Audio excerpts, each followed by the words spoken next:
غزہ کے نہتے مسلمانوں کے خلاف اسرائیلی افواج کی بربریت کا سلسلہ تھمنے کا نام نہیں لے رہا۔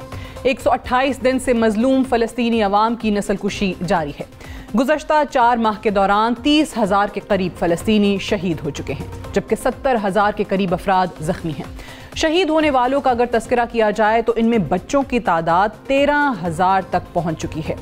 ورلڈ ہیلتھ آرگنائزیشن کی رپورٹ کے مطابق غزہ میں اسرائیلی بمباری سے ہر 10 منٹ کے بعد ایک بچے کی شہادت ہو رہی ہے، اور روزانہ کی بنیاد پر اسرائیلی افواج کے ہاتھوں 120 افراد شہید ہو رہے ہیں۔ ایک اندازے کے مطابق زخمی اور شہید ہونے والے افراد کے علاوہ 30,000 سے زائد افراد تباہ حال عمارتوں کے ملبے کے نیچے بھی دبے ہوئے ہیں، جن کو ابھی تک نکالا نہیں جا سکا، جس کی تفصیلات ابھی بھی دستیاب نہیں ہیں۔ مغربی ممالک کی عوام آج بھی امریکی سرپرستی میں جاری جینوسائیڈ اور ایتھنک کلینسنگ کے عمل کے خلاف سراپائے احتجاج ہیں، مگر مسلم دنیا میں ایک بلا کی خاموشی پائی جاتی ہے۔ مسلم امہ کا تصور ختم ہو چکا ہے۔ عرب ممالک بھی خاموش ہیں۔ ترکیہ کے صدر رجب طیب ایردوان کے خطابات کہیں گم ہو گئے ہیں، اور ایران بھی اپنی علاقائی سیاست کے عمل میں مصروف ہے۔ ایران اسرائیل کو جواب دینے کے بجائے اپنے ہمسایہ ممالک عراق، شام یا پاکستان کے ساتھ تنازعات کو بڑھا رہا ہے۔ مسلم ورلڈ میں یمنی ہوتھیز کا کردار قابل ستائش ہے۔ گزشتہ 3 ماہ سے بحر احمر کی بندش سے نہ صرف اسرائیل بلکہ اس کے تمام حمایتیوں کے مالی مسائل میں اضافہ ہو رہا ہے۔ یہی وجہ ہے کہ امریکہ اور برطانیہ گزشتہ 1 ماہ سے یمنی ہوتھیز پر فضائی حملے کر رہے ہیں۔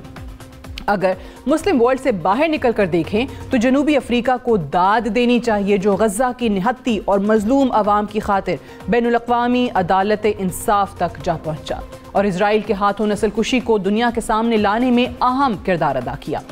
عالمی عدالت انصاف نے جنوبی افریقہ کی درخواست کے بعد اپنے حکم میں تحریر کیا کہ اسرائیل جینوسائیڈ کے عمل میں مصروف ہے۔ عالمی عدالت کا حکم کس حد تک نافذ العمل ہے، یہ بات کی بات ہے۔ البتہ عالمی عدالت کے فیصلے کے بعد امریکہ کی اسرائیل کو حمایت اور اسلحے کی فراہمی بھی اب جینوسائیڈ کے عمل میں مدد فراہم کرنے کے زمرے میں آتی ہے۔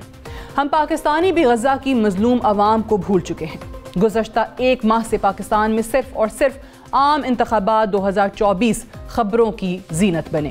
نہ صرف ہم بھول گئے، ہم نے اسرائیلی جارحیت کو سپورٹ کرنے والی مصنوعات کا بائیکاٹ بھی چھوڑ دیا ہے، اور نہ ہم سوشل میڈیا پر پہلے کی طرح متحرک ہیں۔ اے کاش ہم فلسطینی عوام کی آواز بن سکتے۔ آج کے اس ایڈیٹوریل میں ہم بھی غزہ کی نہتی عوام سے معذرت خواہ ہیں۔ ہم بھی پاکستانی انتخابات کی گہما گہمی میں بہہ نکلے۔ گزشتہ 1.5 ماہ سے ہم اپنے اسٹوڈیو سے پروگرامز نہ کر سکے، نہ ہی کوئی ایڈیٹوریل کر سکے، اور نہ ہی غزہ کی عوام کے حق میں آواز اٹھا سکے۔ کاش ہمیں اپنی ذمہ داریوں کا احساس ہوتا۔ ہم نے پاکستانی میڈیا پر کوریج کو تو ختم کر دیا، مگر اسرائیلی افواج کے مظالم اور ایتھنک کلینسنگ کا عمل آج بھی اسی طرح جاری ہے۔ غزہ کی آج کی صورتحال کا اگر تذکرہ کیا جائے تو امریکہ آج بھی اسرائیل کی بھرپور مالی اور دفاعی مدد کرنے میں مصروف ہے۔ امریکی سینٹ یوکرین اور اسرائیل کے لیے $95 بلین بل منظور کرنے جا رہا ہے، جس کے ذریعے دونوں ممالک کو ہتھیاروں کی فراہمی ممکن ہو سکے گی، اور کہا جا رہا ہے کہ اس بل کی مدد سے غزہ کے شہریوں کو خوراک، پانی اور دیگر انسانی امداد بھی فراہم کی جائے گی۔ امریکی بل کے ذریعے غزہ میں خوراک کی فراہمی ایک مذاق سے زیادہ کچھ نہیں ہے۔ کولمبیا یونیورسٹی سے تعلق رکھنے والے پروفیسر جیفری سیکس نے ایک انٹرویو کے دوران بل پر تبصرہ کرتے ہوئے کہا ہے کہ امریکہ کا یہ بل فلسطینی عوام کو قتل کرنے کا بل ہے۔ یہ بل نیتن یاہو کو سپورٹ کرنے کا بل ہے، جو کہہ چکے ہیں کہ مکمل فتح تک آپریشن جاری رہے گا۔ یہ بل اسرائیل کو جینوسائیڈ جاری رکھنے کی مکمل سپورٹ کا بل ہے۔